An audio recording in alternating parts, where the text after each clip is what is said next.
دوستوں، میں ہوں عبدالباسط اور آپ دیکھ رہے ہیں کلائڈوسکوپ۔ بھارت میں شادیانے بج رہے ہیں کیونکہ جو ہم نے جو نامینیٹ کیے ہیں اپنے مسعود خان صاحب وہاں سفیر واشنگٹن ڈی سی میں، ان کے بارے میں امریکہ کے کانگریسمین اسکاٹ پیری نے ایک لیٹر لکھا ہے صدر بائیڈن کو اور کہا ہے کہ مسعود خان جو ہیں وہ جہادسٹ ہیں اور بحیثیت آزاد کشمیر کے صدر انہوں نے جہادیوں کو، حزب المجاہدین کو سپورٹ کیا اور برہان وانی کو شہید کہا، تو اس لیے ان کا یہاں پہ بحیثیت پاکستان کے سفیر آنا واشنگٹن ڈی سی کے لیے یا امریکہ کے لیے ٹھیک نہیں ہوگا۔ اس لیے امریکہ جو ہے ان کی نامینیشن کو اپروو نہ کرے یا ایگریمنٹ نہ دے۔ پہلے تو اور یہ کہا کہ ایمبیسڈر ڈیزگنیٹ چونکہ جہادسٹ ہیں تو اس لیے اور وائلنس کو پروموٹ کرتے ہیں تو اس لیے ان کو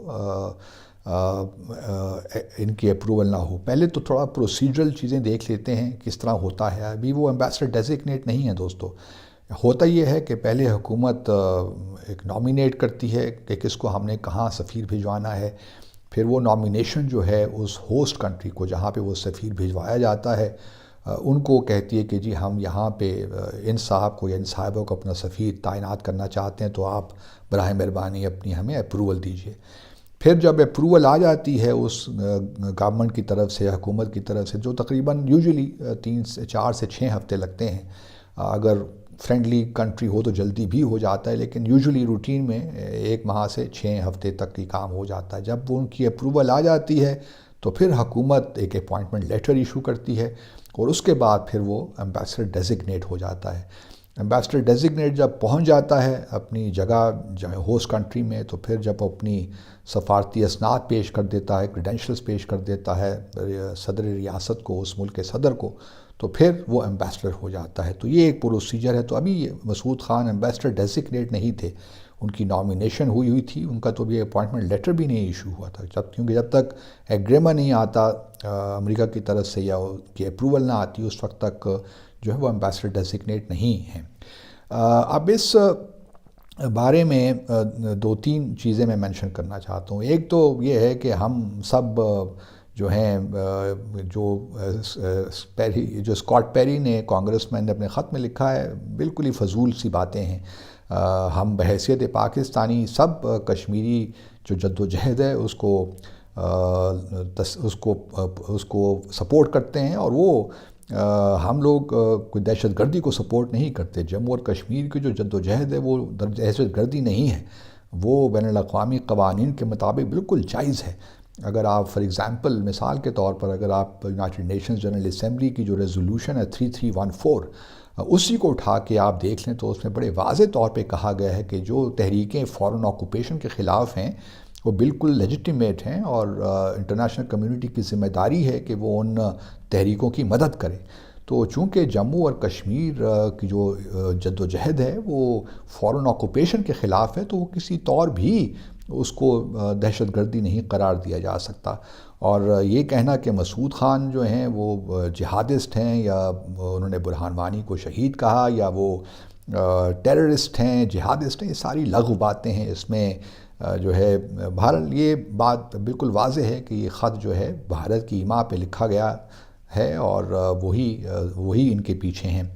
بٹ ان اینی کیس ان باتوں سے میں 2-3-4 چیزیں تو سیکھنی چاہیے۔ ایک بات تو یہ کہ جب ہم کسی کو نامینیٹ کر دیتے ہیں سفیر تو خدارہ اس کو پبلک مت کیجیے، اور ہم اپنے سسٹمز کو کیوں ٹھیک نہیں کر سکتے؟ جو ہی ایک سمری تیار ہوتی ہے فورن آفس میں اور وہ پرائم منسٹر آفس جاتی ہے، وہاں اپروو ہوتی ہے تو یک سارے نام پبلک میڈیا میں آ جاتے ہیں کہ کون کہاں سفیر جا رہا ہے۔ اور مسعود خان صاحب کے ساتھ بھی یہی ہوا۔ ابھی ان کے نامینیشن پیپر گئے بھی نہیں ہوں گے، امریکہ پہنچے بھی نہیں ہوں گے، اور یہاں پاکستان میں ہو گیا کہ جی یہ یہاں پہ جا رہے ہیں اور جو ہمارے امریکہ کے سفیر ہیں وہ برسلز جا رہے ہیں اور برسلز والے سفیر کینیڈا جا رہے ہیں، کینیڈا والے سفیر سعودی عرب جا رہے ہیں and so on and so forth. تو یہ خدارہ کچھ اپنے سسٹمز کو ٹھیک کر لیے، دنیا بھر میں کہیں نہیں ہوتا۔ جب تک آپ کو ہوسٹ گورنمنٹ کی طرف سے ایگریمنٹ نہیں آ جائے، اپروول نہیں آ جائے، اس وقت تک یہ بات پبلک میں نہیں آنی چاہیے کون کہاں سفیر ہو رہا ہے۔ جا رہا ہے. تو یہ تھوڑا سا ہمیں اپنے سسٹمز کو ٹھیک کرنا چاہیے تاکہ اس قسم کی امبیرسمنٹ نہ ہو. میں پہلے بھی اس سے پہلے بھی کئی بار یہ کہہ چکا ہوں کہ خدا را ایسا مت کیا کیجیے. جب پچھلے مہینوں میں ہم نے دیکھا کہ کس طرح یہ چیزیں آفیشیلی ہمیں بتائی گئیں کہ کون کہاں جا رہا ہے، تو یہ تھوڑا سا مناسب نہیں ہے. ان چیزوں کو اپنے اننیسیسری جو ہے امبیرسمنٹ اپنے لیے آپ کریٹ کرتے ہیں. دوسری بات یہ ہے کہ جب ہمیں بہرحال جب بھی ہم کسی شخص کو نامینیٹ کریں تو ہمیں سوچ سمجھ کے کرنا چاہیے. مسعود خان صاحب بحیثیت سفارتکار بہت ہی زبردست، ان کی کریڈینشلز irreproachable، اور ان کی بہت سی اکمپلشمنٹس ہیں، اور ہم جائز طور پہ ان کی سفارتی جو صلاحیتیں ہیں ان پہ فخر بھی کر سکتے ہیں. اور لیکن بہت سے لوگوں کا خیال تھا کہ اب جب کہ وہ آزاد جموں اور کشمیر کے صدر رہ چکے ہیں تو ان کو واشنگٹن ڈی سی نہیں بھجوانا چاہیے تھا. میں نے بھی ایک وی لاگ کیا تھا، میں نے کیا تھا ان کی نامینیشن سے پہلے، جب یہ بات طے ہو گئی تھی کہ اب چونکہ ہمارے جو اس وقت امریکہ میں سفیر ہیں ان کا وہاں پہ ٹینیور پورا ہو گیا، اب کسی نئے سفیر کو جانا ہے. تو میں نے ایک پروپوزل اس وقت دی تھی، اس وقت مسعود خان کا نام زیر بحث نہیں تھا یا کم از کم پبلک میں نہیں تھا. تو میں نے کہا تھا کہ امریکہ اور پاکستان کی صورتحال کو سامنے رکھتے ہوئے بہتر یہ ہوگا کہ معید یوسف صاحب کو پاکستان کا سفیر بنا کر واشنگٹن ڈی سی بھجوا دیں. ایک تو وہ امریکہ میں رہے ہیں اور وہ ان کے کانٹیکٹس ہیں، خاص طور پہ وائٹ ہاؤس میں national security adviser Jake Sullivan کے ساتھ بھی ان کے تعلقات ہیں.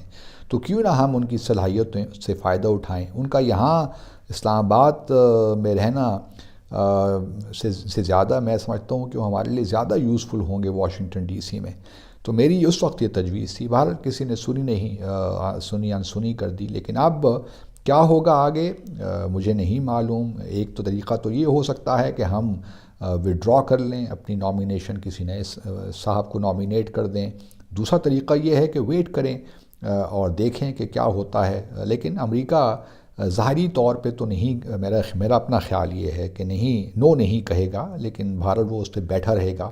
مین وائل کچھ لوگوں کا خیال ہے کہ جو امریکہ کے نئے سفیر آ رہے ہیں ہم ان کو جو ہے ایگریما نہ دیں. تو دوستوں کے لیے عرض ہے کہ ڈیوڈ بلوم جو نئے سفیر آ رہے ہیں ان کو ہم پہلے ہی ایگریما دے چکے ہیں، ان کو اپروول دے چکے ہیں. تو وہ ایمبیسڈر ڈیزگنیٹ ہیں اور وہ آپ جلد ہی اپنی سفارتی ذمہ داریاں. لیکن یہ طریقہ بھی نہیں ہے کہ اب ہم ایک دفعہ کریڈینشلز ان کو ایگریما دے کہ وہ ہم وڈرا کریں، یہ مناسب نہیں ہوگا.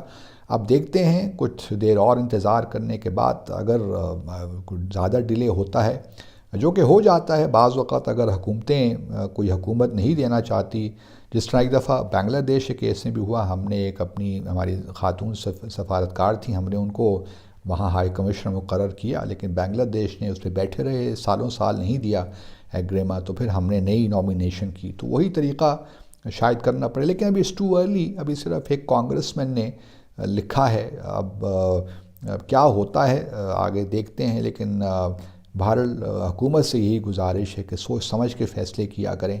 اور دوسرا یہ کہ نامینیشن کرنے کے بعد خدا را سفارتکاروں کو بھی آپ امبیرس کرتے ہیں اور یہ پبلک میں مت لایا کریں کہ کون کہاں جا رہا ہے، جب تک کہ آپ کو جو ہوسٹ گورنمنٹ ہے وہاں سے اپروول نہیں ملتی. تو آج کے لیے اتنا ہی. اپنا خیال رکھیے. اللہ حافظ.